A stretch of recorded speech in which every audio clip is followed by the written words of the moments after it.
Assalomu alaykum kanalimiz kuzatuvchilari, hurmatli obunachilar. Navbatdagi bugungi video yo'riqnomamiz xorijda o'qib olgan diplomimiz, ya'ni o'rta maxsus yoki oliy ta'limda olgan diplomimizni nostrifikatsiya qilish yo'nalishida bo'ladi. Buning uchun dastlab biz o'sha odatdagidek MyGov.uz ilovasiga o'tamiz. MyGov.uz ilovasida demak OneID tizimi yoki MyGov.uz ilovasida ro'yxatdan o'tgan bo'lishingiz talab qilinadi. Ro'yxatdan o'tmagan bo'lsangiz, bu bo'yicha kanalimizda aynan ro'yxatdan o'tish jarayonlari yo'nalishida yo'riqnoma mavjud. Shu yo'riqnoma orqali dastlab ro'yxatdan o'tib, so'ngra jarayonni davom etsangiz bo'ladi. Xo'sh, xullas, xizmatlar yo'nalishi orqali ta'lim sohasini tanlaymiz. Bu yerda birinchi turgan xizmat diplomni nostrifikatsiyalash degan xizmati mavjud. Shu xizmat orqali o'tamiz.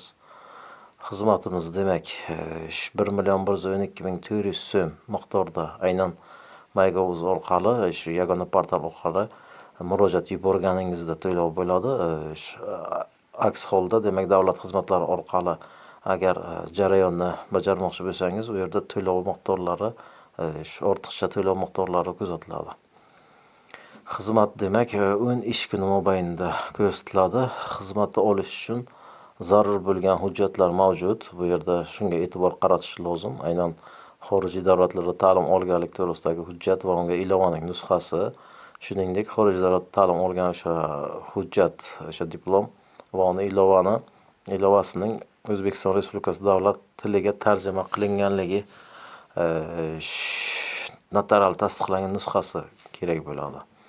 Bu ikkita hujjatni albatta siz dastlab telefonga yoki kompyuter orqali jarayonni bajargan vaqtingiz diplomni asli va uni ilovasini yagona bir PDF ko'rinishida asli degan mazmunda bir saqlanib qilib va shuningdek aynan o'sha notarial tarjima qilingan nusxasini ham notarial tarjima deb nomlab, demak PDF ko'rinishida yuklab olganingiz ma'qul. Sababi bu xizmatni bajarishda bular ana o'sha hujjatlarni ilova qilib yuklashga to'g'ri keladi.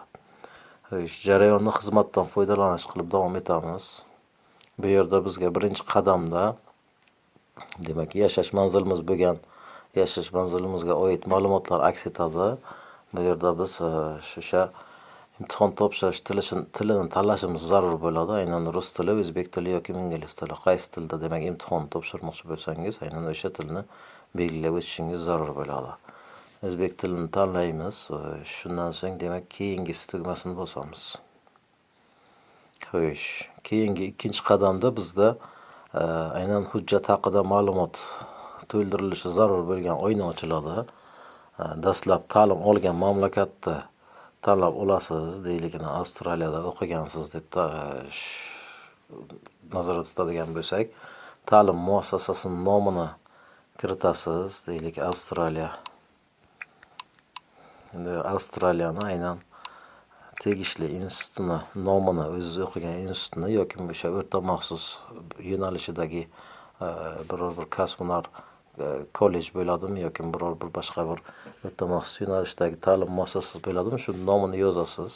Shundan so'ng ta'lim bo'yicha mutaxassisligingiz, deylik, siz menejmentni tugatgan deb faraz qiladigan bo'lsak, demak menejment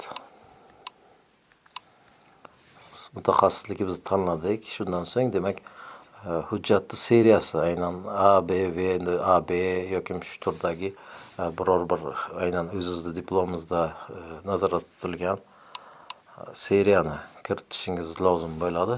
Bundan tashqari raqami, deylik, shu raqamli diplom deb faraz qiladigan bo'lsak, shu ta'lim muassasasida demak qabul qilingan yilingizni ko'rsatishingiz kerak. Deylik, 21-yilda qabul qilingansiz va bitirgan yilingiz deylik 25-yil bo'ladigan bo'lsa, hujjatni berilgan o'sha aynan diplomingizni berilgan sanasini kiritasiz. Demak, 25-yilda demak avgust 5-sanasida berilgan deb faraz qilsak, demak hujjat berilgan sanasini belgiladik. Shundan so'ng demak o'sha yuqorida aytib o'tgan xorijiy davlatda ta'lim olganlik to'g'risida hujjat va uni ilovasi nusxasini bu yerga yuklashingiz kerak bo'ladi. Bu jarayonni o'sha biz yuqorida aytganga o'xshagan PDF'larini telefoningizga olgan bo'lsangiz yoki kompyuterda bajarsangiz, aynan o'sha faylni bu yerda biriktirishingiz kerak bo'ladi. Deylik, bitta faylni tanlash bo'yicha yo'nalish qilib olamiz o'zimizga. Demak, bitta faylni tanladik. Bu jarayonda demak bizda yana qaytib autentifikatsiyadan o'tish talab qilinadi. Keyingi demak notarial tarjimasini ham xuddi shunday yuklab olasiz. Demak, fayllar o'sha aynan so'ralgan hujjatlarni yuklab oldik. Shundan so'ng demak ta'lim turini tanlashimiz zarur bo'ladi. Aynan o'rta maxsus, kasb-hunar yo'nalishi, oliy, kadrlarni qayta tayyorlash va malaka oshirish yo'nalishi.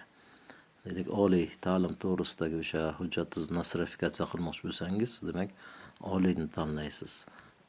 Shundan so'ng demak keyingi tugmasi bajariladi, bosiladi va oqibatda demak sizni arizangiz davomida demak o'sha to'lovlarni amalga oshirish bo'yicha invoice raqamni jo'natish imkoniyati mavjud bo'ladi yoki o'sha yerda o'zida to'lov qilishni imkoniyati, aynan o'sha plastik raqamlaringizda raqamlarni kiritib, o'sha hisob raqamlarini kiritib to'lovni amalga oshirganingizdan so'ng 10 ish kuni mobaynida demak sizga aynan o'sha shu soha bilan mas'ul tashkilot demak bog'lanadi va imtihon o'tish sanalarini belgilaydi-yu va o'sha imtihonda ishtirok etganingizdan so'ng demak nostrifikatsiya dan o'tkaziladi hujjatingiz.